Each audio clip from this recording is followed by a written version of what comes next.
On est maintenant rendu à écrire les différentes informations de l'outillage et des opérations qu'on a programmées. Ici, dans Mastercam, on va aller se référer aux différentes opérations pour savoir qu'est-ce qu'on fait avec quel outil.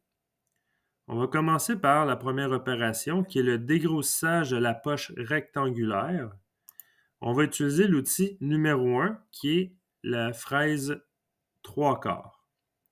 Si je regarde mon autre opération, juste pour être sûr que je n'utilise pas le même outil, là on voit qu'on a changé d'outil, ce qui fait que ça ici, la première opération, ça va être N1 et on va poursuivre avec N2. C'était juste pour m'assurer qu'on n'avait pas deux opérations dans le même bloc N.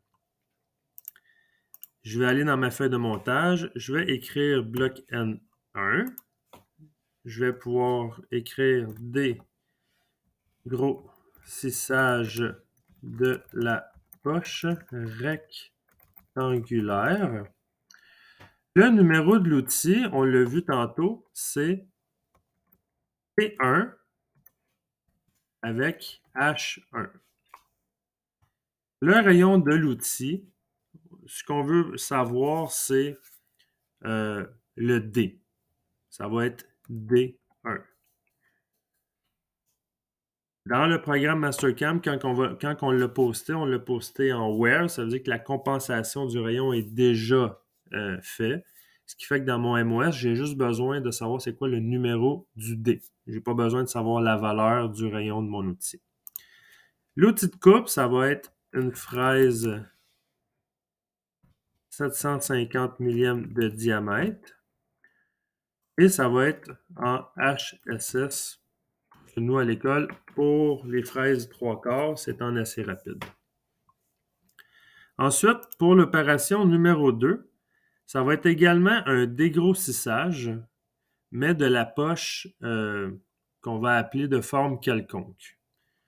On va utiliser l'outil numéro 2, qui est la fraise 5/8.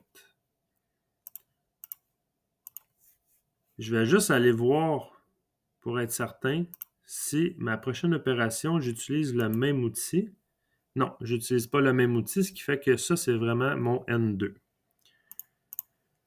N2, juste ici, on va écrire dégrossissage de la poche de forme quelconque, juste pour différencier de la poche rectangulaire.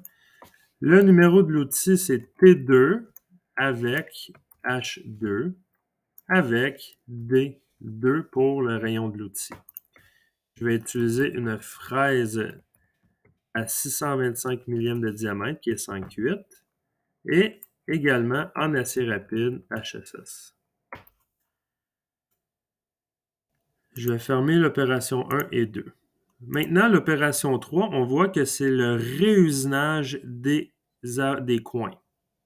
Je vais aller voir ma prochaine opération, la 4e, et on voit que c'est aussi du réusinage des coins. Et j'utilise le même outil. Oups, désolé, j'ai cliqué sur l'option. J'ai le même outil numéro 3 pour mes deux opérations. Ce qui fait que ça va générer un bloc N pour ces deux opérations-là. Si je m'en vais sur l'autre, c'est un Drill Counter Bar, je sais que je n'utilise pas le même outil. Ce qui fait que dans mon MOS, je vais pouvoir écrire N3. Je vais écrire réusinage des coins de la... On peut écrire en parenthèse poche rectangulaire et quelconque. On va utiliser l'outil numéro 3, T3 avec H3 et le diamètre, le D3. Ça va être une fraise, je vais juste revoir pour être certain, 3/8. Une fraise 375 mm de diamètre. Et ceux-là, on les a en carbure. On va écrire carbure. Au niveau de ça ici, je vais juste m'assurer dans le dégrossissage c'est ça. Ici, on laisse aucune finition sur les murs et le plancher. Ce qui fait que c'est un dégrossissage, mais en même temps une finition. Fait qu'on va juste l'écrire pour un souci de clarté, là, puis de précision. C'est que l'étape 1 et l'étape 2, on ne laisse pas de surépaisseur sur les murs ni sur le plancher, ce qui fait qu'il n'y a pas de finition qui est faite par la suite. C'est fait en même temps que le dégrossissage. Ce qu'on va pouvoir écrire, c'est dégrossissage et finition de la poche rectangulaire. Même chose pour l'autre. Finition, dégrossage et finition de la poche quelconque. C'est fait. Ensuite, je vais fermer ça et fermer ça. Je suis rendu maintenant au drill counterbar. Si j'ouvre cette opération-là, on voit que c'est un spot drill de 3/4. C'est pour le centrage de mes 4 trous. C'est l'outil numéro 4. Je vais aller pouvoir l'écrire. Bloc N4. Je vais écrire centrage des 4 trous. Ça va être mon outil P4 avec H4. Le D, ben, il n'y en a pas. Vu que c'est un spot drill, on peut mettre des petites barres comme ça pour dire qu'il n'y en a pas. On va utiliser un spot drill. Le diamètre, juste pour être certain, c'était un diamètre de 3/4. 750 mm de diamètre. Et on les a en assez rapide HSS. Ensuite, l'autre opération, c'est le perçage avec le forêt 3364. C'est l'outil numéro 5. Ça va être mon bloc N5. Je vais pouvoir écrire perçage de 4 trous.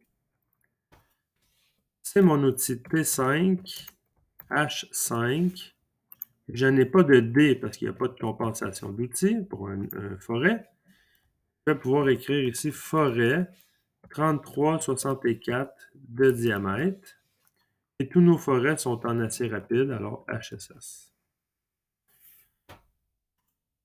Il va me rester la dernière étape qui est le taraudage avec le 91618. Et ça, c'est mon outil numéro 6. Dans ma feuille de montage, je vais rajouter une ligne juste en bas. Je clique ici, par exemple, sur ma dernière ligne. Je clique à droite. Je fais insérer une ligne en dessous. Et je vais pouvoir écrire N6. L'opération, c'est taraudage des 4 trous.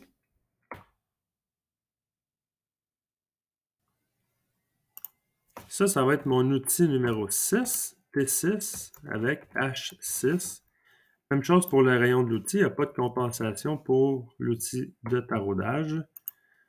On va pouvoir écrire comme outil tarot 91618 et nos tarots sont en acier rapide, HSS. Alors, voilà pour la feuille de montage de la première opération.